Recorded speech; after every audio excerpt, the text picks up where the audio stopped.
నమ్మకం నీకుంటే చెయ్యి తప్పు, వాడిని లెక్కలో వేసుకోమని చెప్పి తప్పు చెయ్యాలి. నేను చేస్తున్నానండి తప్పు, మీరు వేసుకోండి ఖాతాలో, నా ఖాతాలో అన్నప్పుడు వాడు వేస్తాడా వేయడా? శిక్ష వేసి తీరుతాడు. అయ్యా నాకు తెలియలేదండి, మీరు ఉన్నారని నాకు అవగతం కాలేదు, నా జన్మలో నేనేమీ వినలేకపోయాను, నా తప్పు అయిపోయిందండి అన్నాడు అనుకోండి, క్షమిస్తాడు. నాకు తెలుసు నువ్వు ఉన్నావని, పోన్లే చేసేసానంతే వేసుకో అన్నాడు అనుకోండి, 3 వాతలు పెట్టవలసిన వాడు 12 వాతలు పెడతాడు. అందుకే ఏమీ తెలియని వాడికి ఏకాదశి మరణం, అన్నీ తెలిసిన వాడికి అమావాస్య మరణం అని అందుకే వచ్చింది సామెత. కాబట్టి భగవంతుడు ఉన్నాడు అన్న నమ్మకంతో ఉన్నవాడెవరో వాడు తప్పు చేయడు. తప్పు చేయకుండా వాడు ఉన్నాడని నమ్ముకున్న వాడికి వాడు ఉన్నాడు నిజంగా. లేకపోవడం ఏమిటి? ఎంతమంది లేరు, నేను ఉదాహరణలు చెప్పనక్కర్లేదు, ఎంతోమంది ఉన్నారు. మొన్న నేను విశాఖపట్నంలో వ్యాసరచన నిర్వహించాం, 30,000 మంది పిల్లలు పాల్గొన్నారు. ఒక పిల్ల రాసుకుంది, నేను వ్యక్తిగత వివరాలు వేదికల మీద చెప్పకూడదు. ఆ పిల్ల రాసిన పేపర్ దిద్దుతుంటే నాకు 2 కన్నుల ధారల కింద నీళ్లు కారిపోయి, అంత కష్టాలు రాసుకుంది ఆ పిల్ల. అన్ని కష్టాలలో భగవంతుడు ఉన్నాడు అని నమ్ముకుని తల్లిని పట్టుకుని చదువుకుంది. ఇవాళ ఆ అమ్మాయి పరిస్థితి ఏమిటి? ఆంధ్రదేశం కాదు, ప్రపంచం నలుమూలల నుండి ఫోన్లు వస్తున్నాయి, ఆ పిల్ల ఎంత చదువుకుంటే అంత చదివిస్తాం, ఆ పిల్లకి మేము ఉన్నాం అంటున్నారు అందరూ. ఇప్పుడు ఆ అమ్మాయి నమ్ముకున్న భగవంతుడు ఆ అమ్మాయిని ఏం చేశాడు? నన్ను ఉపకరణం చేసి ఆ అమ్మాయి జీవితాన్ని దిద్దుతున్నాడా లేదా? ఉన్నాడని నమ్ముకున్న వాడికి ఈశ్వరుడు ఉన్నాడు. ఎక్కడ ఎత్తాలో అక్కడ ఎత్తుతాడు, ఎక్కడ కాపాడాలో అక్కడ కాపాడతాడు, ఎక్కడ రక్షించాలో అక్కడ రక్షిస్తాడు. నా అంతవాణ్ణి నేను, వాడెంతటి వాడన్నవాణ్ణి ఎక్కడ విరచాలో ఆయనకి తెలుసు. అప్పుడు ప్రమాదంలోకి పోతాడు. అందుకే భగవంతుని యొక్క రక్షకత్వమునందు దయయున్నది. ఆయన నిష్కారణంగా చంపలేదు. మునులు అడిగారు, మహర్షులు అడిగారు, అసలు వీడి అసాధ్యం, మండిపోను సముద్రంలో తరంగాలు రావద్దంటాడండి రావణాసురుడు అని చెప్పారు వాళ్ళు. సముద్రంలో తరంగాలు రావద్దంటే ఏంటి అంటే వాడికి అలా చూడాలనుంటే రావద్దంటాడు అంతే. అందుకు పనికి వచ్చింది తపోబలం. అటువంటి వాడు నిద్ర లేస్తే ఎవడు బలవంతుడన్నో అక్కడికి వెళ్ళను, వాళ్ళని చంపను. వాడి కంటికి నదరగా ఏ స్త్రీ కనపడితే ఆవిడని ఎత్తుకుపోను, భోగించను. ఎవరి దగ్గర ఏ మంచి వస్తువు ఉంటే అది ఎత్తుకుపోను, తనదిగా వాడుకోను. అది అన్న కుబేరుడైనా పర్వాలేదు, ఆఖరికి తన పెద్దవాడు మహానుభావుడు వంశంలో చతుర్ముఖ బ్రహ్మగారికి తెలుస్తుందన్న భయం కూడా లేదు, ఋషులన్న భయం లేదు.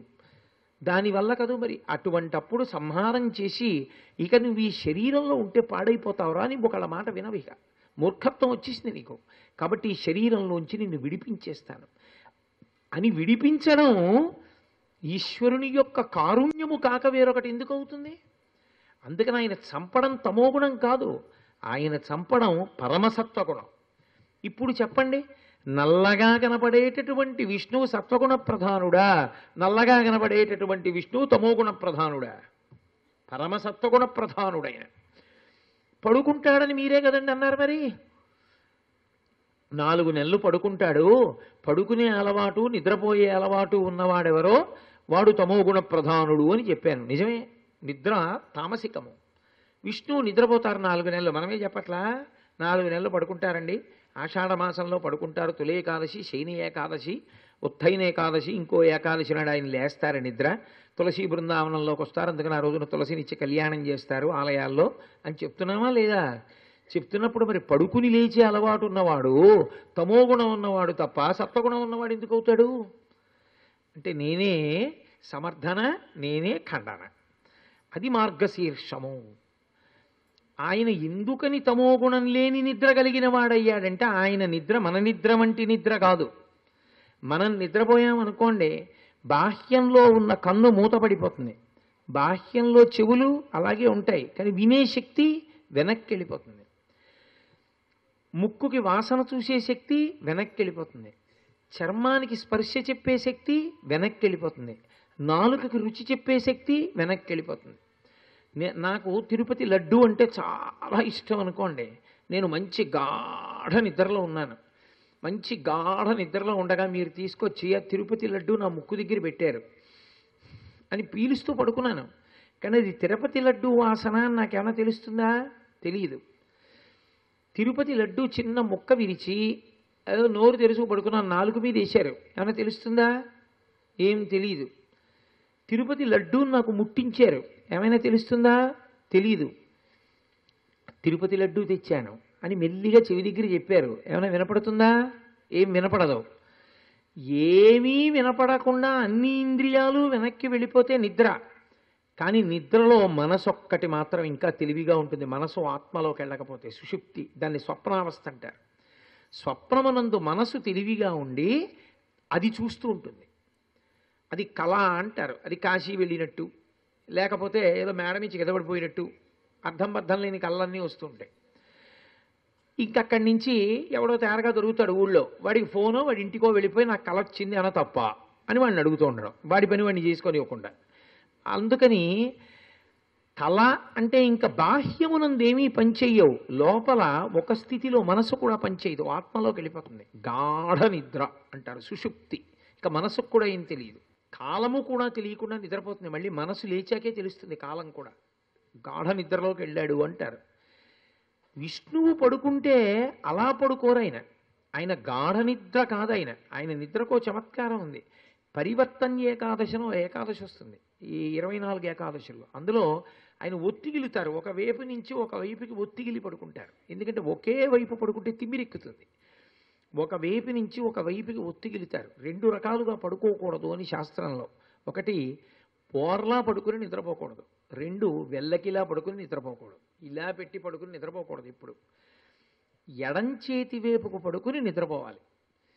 గుండె పరుపుకి తగిలేటట్టుగా పడుకుని నిద్రపోవాలి. వాడు దీర్ఘాయుష్మంతుడు అవుతాడు అలా పడుకుంటే. అలా పడుకుని నిద్దట్లో కొద్ది మెలకు వస్తుంది. ఎందుకు అంటే ఈ చెయ్యో ఏదో నిప్పెడుతుంది. అప్పుడు కుడి చేతి వైపుకి దొల్లుతాడు. చూశారు, అసంకల్పిత ప్రతీకార చర్య అని ఉంటుంది, వెనుపం చేసేస్తుంది. ఇటు ఇబ్బందిగా ఉందా ఇటు తిరిగి ఉంటుంది. కొద్దిగా తెలివి వచ్చినట్టు వచ్చి ఇటు తిరిగి పడుకుంటాడు, అదొకటే తెలుస్తుంది. మళ్ళీ ఇలా లాగినటువంటి తీగ దగ్గరికి వెళ్ళిపోయినట్టే 2 నిమిషాలు శారదీరుడి తిరిగిపోతాడు. అలా తిరిగిపోవాలి కూడా. అలా తిరిగిపోతే ఆరోగ్యవంతమైన నిద్ర. అంటే నిద్ర కూడా సాధన. అలా పడుకోవడం అలవాటు ఉండాలి. ఎడంచేతి వైపుకు పడుకోవడం సాధన చెయ్యాలి ఇప్పుడు. కాబట్టి దానివల్ల పీడకలలు కూడా రావు అని శాస్త్రంలో. ప్రత్యేకించి శరదృతువులోను హేమంత ఋతువులోనూ పీడకలలు ఎక్కువ వస్తాయని, వాత ప్రకోపం ఎక్కువగా ఉంటుంది అని. సరే, ఇప్పుడు దాని జోలు ఎందుకు కానండి. నిద్రయందు ఏమీ తెలియదు, కానీ విష్ణువు యొక్క నిద్రయందు తెలియకపోవడం ఉండదు. ఆయన ఎందుకు నిద్రపోతాడో తెలుసా? ఇలా చూడడం, ఇలా మూసి లోపలి మనస్సుతో మన లోపల మనసుని చూస్తాడు. వీడు 1,00,000 బిల్వార్చన అని చెప్పి రొట్ట తెచ్చి అక్కడ పారేసి ఊరికే దాని మీద వంగళీ పురుగుందో లేకపోతే సాలి పురుగుందో బూజుందో ఈ చీమలు పాకుతున్నాయో చూడకుండా నా మీద ఎత్తి అవతల పారేస్తున్నాడా? నేనంతా మునిగిపోయానో లేదో కూడా చూసుకోకుండా మారేడుదళాలు ఎంత వేడి పువ్వులును తీసుకెళ్ళి వాటిని తీసుకొచ్చి నా మీ నెత్తంతా పోసేస్తున్నాడా? కొద్దిగా నన్ను ఏమైనా గమనిస్తున్నాడా? నిజంగా అసలు బిల్వదళాన్ని శుభ్రంగా తుడిచి తడిబట్టతో పళ్ళెంలో పెట్టి ముచిక పైకుంచి భార్య అందిస్తే చేత్తో పట్టుకుని వెయ్యాలి శివలింగం మీద. అలా శ్రద్ధతో చేస్తున్నాడా? లేకపోతే వీడిష్టం వచ్చినట్టు చేస్తున్నాడా? వీడికి మనసులో బిల్వదళం వేసేటప్పుడు నా పాదములు కనపడుతున్నాయా? తెల్లటి నా పాదముల మీద బిల్వదళాలు పడుతున్నట్టుగా వాడికి ఏమైనా కనపడుతోందా? లోపల అలా ఏమైనా చూస్తున్నాడా? అంటే బిల్వం సమర్పయామి అన్నప్పుడు ఇలా తీసే వరకు చూడొచ్చు, ఇలా కళ్ళు మూసుకుని ఇలా వేస్తాడు ఒకసారి. ఎందుకని? ఇలా కళ్ళు మూసుకోగానే పరమేశ్వరుని యొక్క చరణ ద్వంద్వము కనపడాలి, ఆ 2 పాదములు కనపడాలి. ఇలా వేసినప్పుడు ఆయన పాదముల మీద పడ్డం కనపడాలి. అలా కనపడుతోందనుకోండి, వీడు లోపల శివపాదములను చూసి వేస్తున్నాడని లోపలి చూపు ద్వారా లెక్క కట్టి ఉపాసన దగ్గరకి జరుగుతున్నాడని లెక్క కడతాడు. లేదనుకోండి, సాలెపురుగులు ఉన్నాయో చిరిగిపోయాయో 2 ఆకులో 3 ఆకులో 1 ఆకో వాడికి అనవసరం. పళ్ళెంలో ఆఖరణ ఊడిపోయిన ఆకులు ఉంటే అవి కూడా ఇలా లాగేసేసి అన్నీ కలిపి పళ్ళెం ఇలా కొట్టేసి ఆయన మీద బారేస్తాడు. ఎందుకది? ఏం భక్తి ఉంది అందులో? బూడిద. లోచూపుతో మన లోపలికి చూస్తాడు. అందుకే నిద్రాముద్రాం నిఖిల జగతి రక్షణీ జాగరూకం. అది దక్షిణాయనం. దక్షిణాయనం ఉపాసనా కాలం. వీడు నిజంగా ఉపాసన అనేటటువంటిది మనసు పెట్టి మనసుతో నాకు దగ్గరగా జరుగుతున్నాడా, లోపల ఏవేవో ఆలోచనలు పెట్టుకుని పైకి మాత్రం నా దగ్గర కూర్చున్నాడా? పైన కూర్చోవడం కాదు, నాకు దగ్గరగా లోపల ఉన్నాడా? రామకృష్ణ పరమహంస కాళికాదేవి ఆలయంలో కూర్చుని ఉన్నారు. మహారాణి వచ్చింది. రామకృష్ణ పరమహంసకి ఏం గొప్ప? కాళికాదేవి తప్ప ఆయనకి ఎవరు గొప్ప కాదు. ఎవరో పరిగెత్తుకెళ్ళారు, రాణిగారు వచ్చారు, రాణిగారు వచ్చారు, రాణిగారు వచ్చారు. ఆవిడ రామకృష్ణ పరమహంసకు నమస్కారం చేసింది. నమస్కారం అయ్యా, కాళికాదేవికి వేసే పువ్వులు కడతాను ఇవాళ, మహారాణిని కదా, ఇన్నాళ్ళ గుడికి వచ్చా, అందుకని దండ కడతానని. కట్టు, కూర్చో అన్నారు. కూర్చుని దండ కడుతోంది. రామకృష్ణ పరమహంస అక్కడ బల్ల మీద కూర్చుని ధ్యానం చేసుకుంటున్నారు. ధ్యానం చేస్తూ ఇలా మహారాణి వంక చూశారు. ఆవిడ దండ కడుతోంది. కిందకి దిగి ఈడ్చి కొట్టారు చంపకాయ ఒకటి. కొట్ట ఆవిడకి కళ్ళమ్మ నీళ్లు ధారాపాతం కింద కారిపోయి దిగ్గున పక్కన పడింది. లేచి కూర్చుంది. ఆయన ఎందుకు కొట్టారు నన్ను అని అడగదు. ఎందుకని? కొట్టినవారు ఎవరు? పరమహంస, సామాన్యుడు కాడు, మహాజ్ఞాని. ఆయనే చెప్పారు, ఏం చేస్తున్నావు? పూలదండలు కడుతున్నావు. ఎంత దండ కట్టాలి? అమ్మవారి మెడలో వేసినప్పుడు ఎక్కడ వరకు వస్తే అందంగా ఉంటుందో అటు చూస్తూ కట్టాలి. ఎంతంత దూరం ఏ పూలు ఉండాలి, మధ్యలో ఏ పూలు ఉండాలి కట్టాలి. ఊరికే దారం పూలు పట్టు కట్టేస్తున్నావు. కట్టేస్తూ లోపల ఏం ఆలోచిస్తున్నావు? ఫలానా దెబ్బలాట గురించి రేపు నేను తీర్పు చెప్పాలి, ఆ ఉభయపక్షాలు వస్తాయి, ఎవరిది నిజమని చెప్పను, ఎవరిని కారాగారంలో వేయను అని లోపల ఆలోచిస్తున్నావు. పైకి దండ కడుతున్నావు. అమ్మవారికి దగ్గర కూర్చోవడం కాదు, లోపల ఎక్కడ కూర్చున్నావు? అమ్మవారికి దగ్గరగా. బుద్ధి ఉండక్కర్లా? లోపల కూడా భగవతి గురించి చింతించు భగవత్కార్యం చేసేటప్పుడు. శాస్త్రంలో పూజ అంటే పూజా మందిరంలో కూర్చోవడం పూజ కాదు. పూజ మొత్తం రోజంతా పూజ అవ్వాలి. ఎలా? నిద్ర లేవడం, అమ్మో భగవదారాధనకి వెళ్ళాలి అంటూ లేవాలి. చక్కగా చకచకా లేచి దంతధావనం చేసుకోవాలి. ఎందుకు? స్నానం చేయాలి కాబట్టి. కాలకృత్యాలు తీర్చుకోవాలి. ఎందుకు? తొందరగా పూజా మందిరంలోకి వెళ్ళిపోవాలి. స్నానం చేయాలి. ఎందుకు? పూజా మందిరంలోకి వెళ్ళిపోవడానికి. పంచె కట్టుకోవాలి. ఎందుకు? పూజా మందిరంలోకి వెళ్ళిపోవాలి. పూజా మందిరంలోకి వెళ్ళిపోవాలి. ఎందుకు? అక్కడికి వెళ్ళి మళ్ళీ ఏదో విషయాల గురించి కాదు, పూజ చక్కగా చేసుకోవడానికి. చేసుకుని బయటికి రావడం ఎందుకు? చేసుకున్న దాన్ని తలుచుకుని త్రేణుపులు తెచ్చుకోవడానికి. తిన్నది ఎందుకు? మళ్ళీ త్రేణుపు వస్తుంది. అబ్బా, ఇవాళ ధ్యానంలో భగవతి పాదాలు ఎంత అందంగా కనపడ్డాయి అని మురిసిపోవాలి తప్ప, దేవికి అదే విడిపోయింది అనుకోండి, ఎప్పుడూ ఒకటి చేస్తుంటాడు, లోపల ఇంకోటి ఉంటుంది.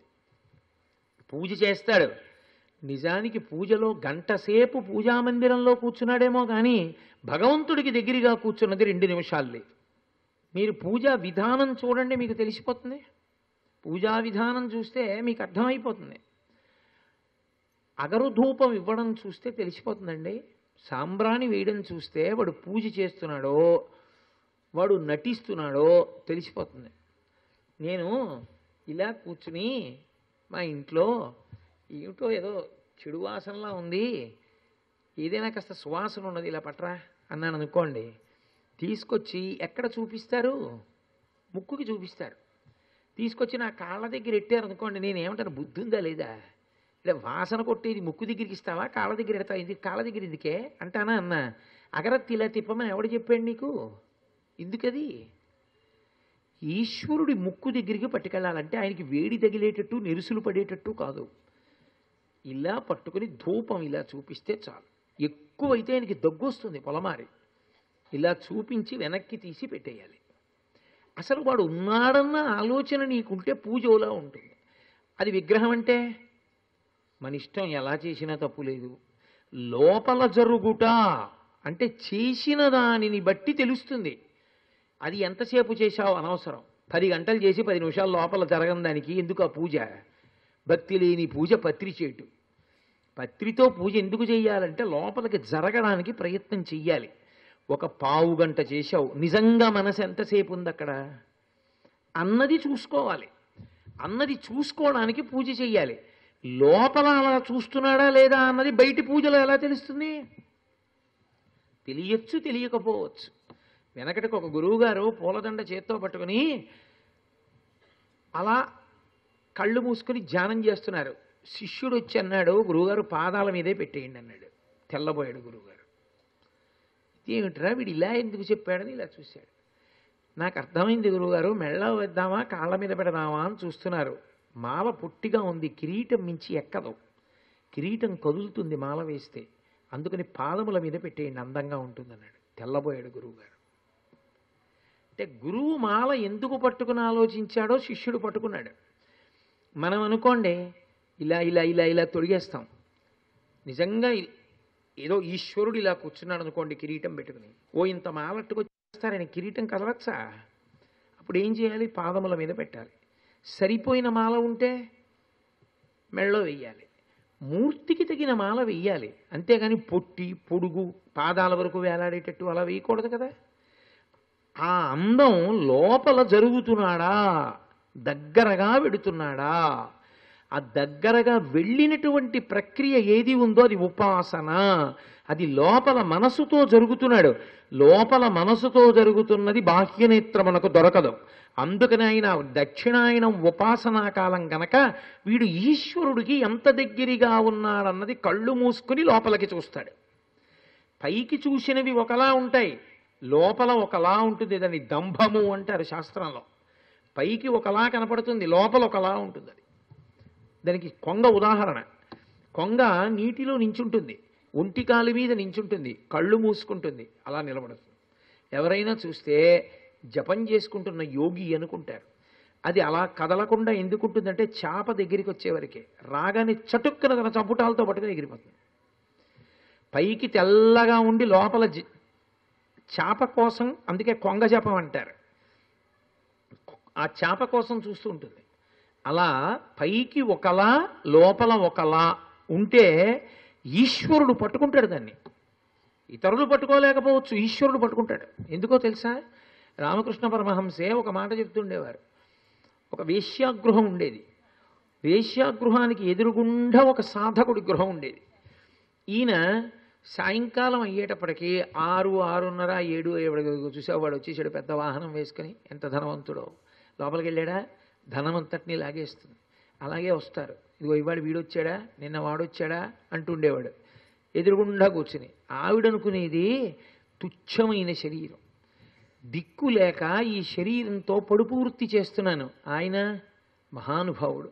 ఈ పాటికి 6 అయింది, తలస్నానం చేస్తాడు. 6:30 అయింది, పేటేసుకుని పూజామందిరంలో కూర్చుంటాడు. 7 అయింది, ధ్యానంలో ఉంటాడు. 8 అయింది, మంచి సమాధి స్థితిలో ఉంటాడు. 8:30 అయింది, నీరాజనం ఇస్తాడు. ఇప్పుడు మంత్రపుష్పం చెప్పి బయటికి వస్తాడు.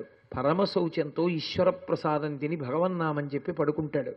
అని లోపల బాధపడుతూ, లోపల భగవంతుణ్ణి ఆయన అలా చేస్తున్నాడు అనుకుంటూ ఈవిడ పడుపు వృత్తిలో ఉంది. ఎదురుగుండా ఆయన పూజ చేస్తూ స్నానం చేస్తూ ఆవిడ చేయవలసిన పనుల్ని ఈయన ఊహించుకుంటూ ఉన్నాడు. ఇద్దరూ చచ్చిపోయారు. ఆవిడ్ని స్వర్గానికి తీసుకెళ్లారు, ఈయన నరకానికి తీసుకెళ్లారు. ఎందుకని అడిగారు? ఆవిడది ఉపాసన సిద్ధి. ఆవిడ లోపల జరిగిపోయింది ఈశ్వరుడి వైపు. నువ్వు దూరంగా జరిగిపోయావు మనస్సుతోటి. పైకి పుట్ట మీద కొడితే పాము వస్తుందా? దీనికి స్నానం ఎందుకంటే లోపల మనసుని లొంగదీయడానికి. దీని మీద నీళ్లు పోసి లోపలదంతా వెర్రాలోచనలు చేస్తుంటే ఎందుకు అది ఎవరిని ధరింపజేస్తుంది? అంటే ఉపాసన దగ్గరగా జరిగాడా దక్షిణాయనంలో, కార్తీకంలో, శ్రావణంలో, భాద్రపదంలో, మార్గశీర్షంలో ఆ చివరికి జరుగుతున్నాడా చూస్తూ ఉంటాడు. తన మనసుతో మన మనసుని కనిపెడతాడు, వీడి ఎంత భక్తితో ఉన్నాడు. అందుకని నిద్రాముద్రాం, అది నిద్ర కాదు, నిద్ర ముద్ర. ముద్ర అంటే అభినయం, నిద్రపోయినట్టుంటాడు. నిద్రాముద్రాం నిఖిల జగతి రక్షణే జాగరూకం. ఎవరిని నేను ఉద్ధరించాలి, అసలు ఎవరిని నేను వచ్చే జన్మలో ఇంకా మంచి జన్మలోకి తీసుకెళ్ళాలి? ఎవడి మనసుల్లో సదాలోచన ఉంది? ఎవడు భగవంతుడి గురించి ఆలోచిస్తున్నాడు? ఎవడు నేను ఉన్నానని బతుకుతున్నాడు? ఎవడు నేను ఉన్నానని మంచి ధార్మికంగా ఉన్నాడు అన్న విషయాన్ని లోపల నుంచి మనలోకి చూస్తూ ఉంటాడు. అది ఆయన నిద్ర. అంతేగాని శ్రీ మహావిష్ణువు నిద్రపోయారండి, శ్రీ మహావిష్ణువు నిద్రలేచారండి అంటే ఆయన నిజంగా మనలా నిద్రపోయే నిద్ర కాదది. కాబట్టి లోపలికి చూస్తాడు. అలా పైచూపు కాక లోచూపుతో మనలో చూపుని చూసి మన యొక్క అభ్యున్నతి క్రమాన్ని నిర్ణయించగలిగిన వాడు ఎంతటి సత్వగుణ భరితుడై ఉండాలి. ఇప్పుడు చెప్పండి, విష్ణువు నిద్ర తామసిక నిద్ర, విష్ణువు నిద్ర సాత్విక నిద్ర? పరమసాత్విక నిద్ర. కాబట్టి ఇప్పుడు శ్రీ మహావిష్ణువు ఏ విధంగా అసలు తమోగుణం కలిగినటువంటి వారయ్యారు? ఆయన ఉండడం నల్లగా ఉండొచ్చు, నల్లగా ఉన్నంత మాత్రం చేత ఆయన నిద్రపోయేటటువంటి స్వరూపం ఎందుకు అవుతాడు? అవడు. రెండు, ఆయన పడుకోవడానికి శేషుడు. ఆయనకి ఎప్పుడూ కూడా ఆసనంగా ఉంటాడు, పరుపుగా. అది ఆయన పడుకోవాలన్న కోరిక కాదు, నా మీద పడుకోవాలని కోరుకున్నటువంటి శేషుడి యొక్క కోరిక తీర్చడానికి పడుకున్నవాడే కానీ తను నిద్రపోవడానికి ఓ పరుపుని దగ్గర పెట్టుకున్నవాడు కాడు. మా ఇంట్లో మంచం పరుపు ఉంటే అవి నీ తెచ్చుకున్నవి, నీ కొనుక్కున్నవి పడుకోవడానికి. నేను పడుకోవాలి కాబట్టి నీ కొనుక్కుని తెచ్చుకుని మా ఇంట్లో పెట్టుకుని దాని మీద నిద్రపోతూ ఉంటాను. శ్రీ మహావిష్ణువు శేషుణ్ణి పరుపుగా కొనుక్కుని తెచ్చుకోలేదు ఎక్కడి నుంచి. ఆయన కోరుకున్నాడు, అయ్యా నా మీద పడుకోవయ్యా అని. సర్వం శ్రీ ఉమామహేశ్వర పరబ్రహ్మార్పణమస్తు. స్వస్తి.